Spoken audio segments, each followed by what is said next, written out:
एक बार की बात है कि एक सियार जंगल में एक पुराने पेड़ के नीचे खड़ा था।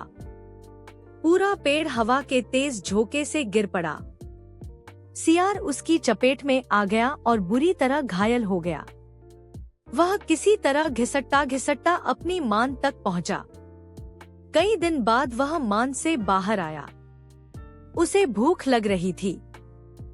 शरीर कमजोर हो गया था। तभी उसे एक खरगोश नजर आया। उसे दबोचने के लिए वह झपटा। सियार कुछ दूर भागकर हांफने लगा। उसके शरीर में जान ही कहाँ रह गई थी। फिर उसने एक बटेर का पीछा करने की कोशिश की। यहाँ भी वह असफल रहा।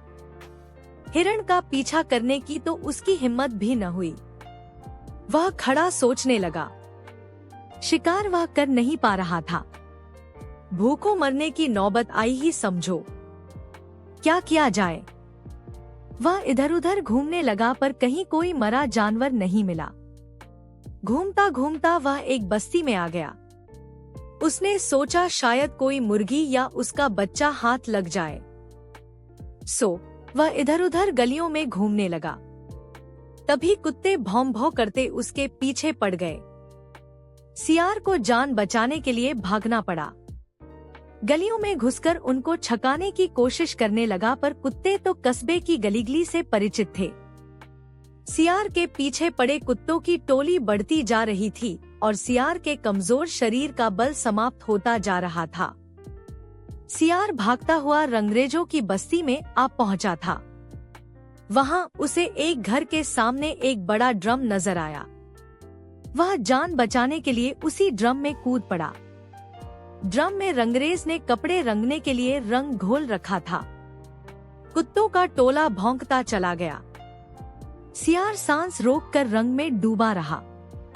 वह केवल सांस लेने के लिए अपनी थूथनी बाहर निकालता।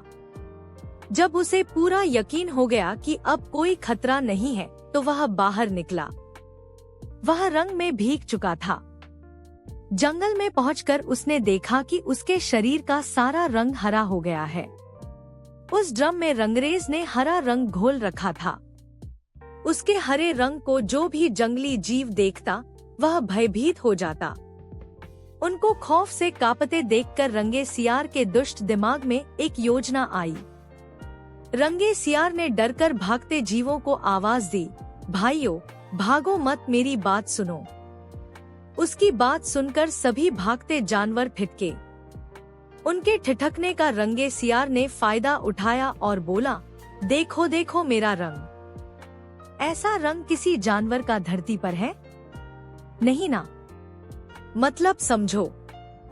भगवान ने मुझे यह खास रंग देकर तुम्हारे पास भेजा है। तुम सब जानवरों को बुला लाओ तो मैं भगवान का संदेश सुनाऊं। उसकी बातों का सब पर गहरा प्रभाव पड़ा। वे जाकर जंगल के दूसरे सभी जानवरों को बुलाकर लाए। जब सब आ गए तो रंगा सियार एक ऊंचे पत्थर पर चढ़कर बोला, वन्य प्राणियों, प्रजापति ब्रह्मा ने मुझे खुद अपने हाथों से इस अलौकिक रंग का प्राणी बनाकर कहा कि संसार में जानवरों का कोई शासक नहीं है। तुम्हें जाकर जानवरों का राजा बनकर उनका कल्याण करना है।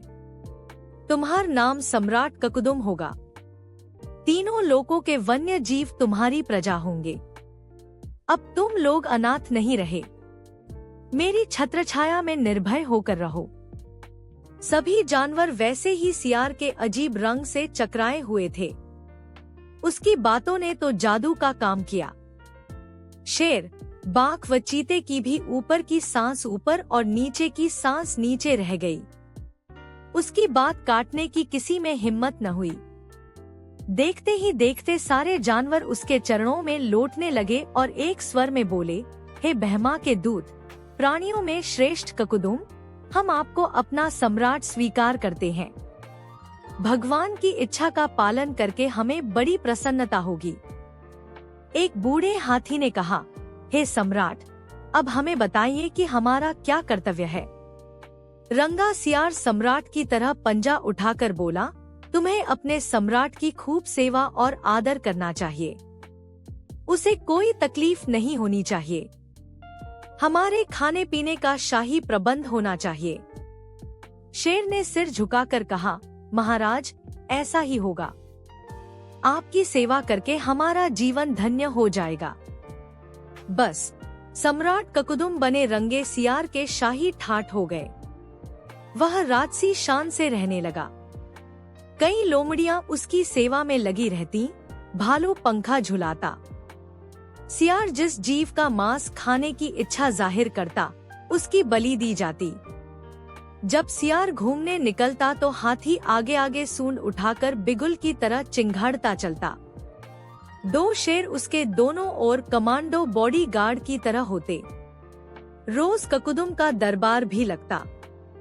रंगे सियार ने एक चालाकी यह कर दी थी कि सम्राट बनते ही सियारों को शाही आदेश जारी कर उस जंगल से भगा दिया था। उसे अपनी जाति के जीवों द्वारा पहचान लिए जाने का खतरा था। एक दिन सम्राट ककुदुम खूब खा पी कर अपने शाही मांद में आराम कर रहा था कि बाहर उजाला देखकर उठा। बाहर आया तो चांदनी रात खिली थी। पास के जंगल में सियारों की टोलियां हु एस की बोली बोल रही थी। उस आवाज को सुनते ही ककुदुम अपना आपा खो बैठा। उसके अंदर के जन्मजात स्वभाव ने जोर मारा और वह भी मुंह चांद की ओर उठाकर और सियारों के स्वर में मिलाकर हु करने लगा। शेर और बाघ ने उसे हु करते देख लिया। वे चौंके। बाघ बोला, अरे यह तो सियार है, हमें धोखा देकर सम्राट बना रहा, मारो नीच को। शेर और बाघ उसकी ओर लपके और देखते ही देखते उसका तियापांचा कर डाला। सीखा, नकलीपन की पोल देर या सबेर जरूर खुलती है।